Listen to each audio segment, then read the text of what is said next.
Alrighty, gang, we're on to page 4. Page 4, section D, inspections. Acceptance of this offer is subject to the following reserved right. Buyer may have the property inspected and select the licensed contractors, certified building inspectors, and/or other qualified professionals who will inspect the property. Seller will ensure that necessary utilities, gas, power, water, and all operable pilot lights are turned on and supplied to the property within 2 business days following the date of acceptance of this agreement to remain on until close of escrow. It is strongly recommended that the buyer retain licensed Nevada professionals to conduct inspections. If any inspection is not completed and requests for repairs are not delivered to the seller within the due diligence period, buyer is deemed to have waived the right to that inspection and the seller's liability for cost of all repairs that the inspection would have reasonably identified had it been conducted, except as otherwise provided by law. The foregoing expenses for inspections will be paid outside of escrow unless parties present instructions to the contrary prior to escrow. Along with the applicable invoice, identify which party shall pay for the inspection noted below, either seller, buyer, 50/50 waived, or NA. So all of these sections, gang, I'll just do one. As you can see, it changes. Okay, but what is on the screen is what we recommend you do 95% of the time. The buyer pays a home inspection and a pool inspection if there is a pool. If there is no pool, then of course you would put NA. Okay, all of these things that say waived means your buyer can do these inspections. If they want to do a separate roof inspection or electrical inspection or plumbing or sewer inspection, they can. We strongly recommend they do not do that initially. The home inspection covers a majority of these, and if there is additional problems after the home inspection is concluded, the buyer then also has an option to get a roof inspection, to get a electrical inspection, okay? All of these other items that say NA, we put NA instead of waived because they do not apply. There is no septic tank.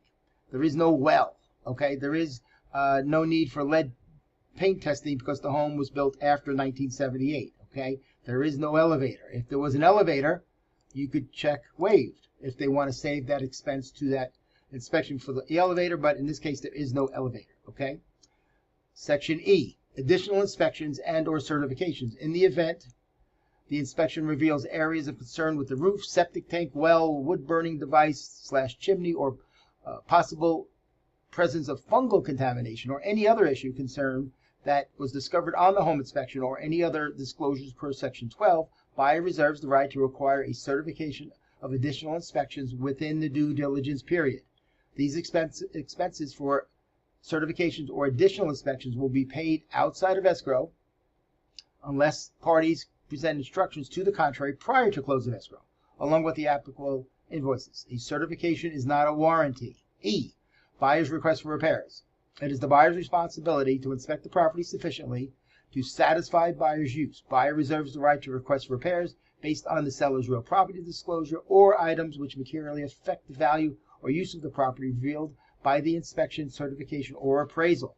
Items of a general maintenance or cosmetic nature which do not materially affect the value or use of the property, which existed at the time of acceptance, and which are not expressly addressed in the agreement or deemed accepted by the buyer, except as otherwise provided in this agreement. The brokers herein have no responsibility to assist in the payment of any repair, correction, or deferred maintenance on the property which may have been revealed by the above inspections agreed upon by the buyer and seller or requested by one party. Paragraph 9, fees and prorations. Identify which party shall pay for the costs noted below. Again, you have choices: seller, buyer, 50/50 waived, or NA. What we have here, gang, is what we recommend you do 99% of the time. Escrow is 50/50. Property transfer tax, we want the seller to pay it. Lender's policy, buyer. Owner's policy, seller. Appraisal, buyer. Paragraph B, under Section 9, prorations. Let me move up here a little bit. Prorations. Any and all rent, taxes, interest, homeowner association fees, trash fees, sewer fees, payment bonds, SIDS, lids, and assessments assumed by the buyer, and other expenses of the property shall be prorated as of the date of recordation of the deed. Security deposits, advanced rentals, or considerations involving future lease credit shall be credited to the buyer. All prorations will be based on a 30-day month and will be calculated as of close of escrow. Prorations will be based on figures available at closing. Any supplements or adjustments that occur after close of escrow will be handled by the parties outside of escrow.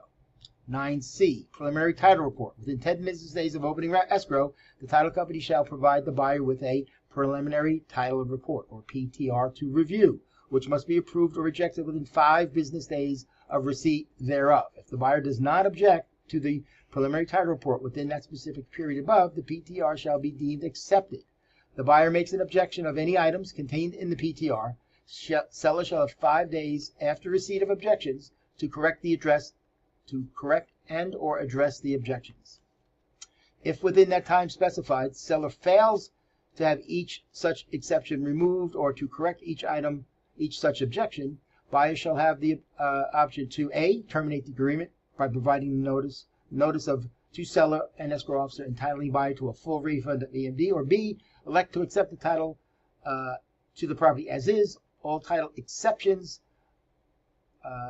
approved or deemed accepted hereafter collectively referred to as permitted exceptions. Again, at the end of each page, each party acknowledges that he or she has read, understood, agrees each and every provision of this page, unless a particular paragraph is otherwise modified by the addendum.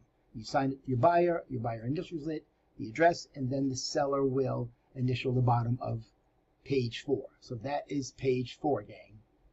Stay tuned for page 5.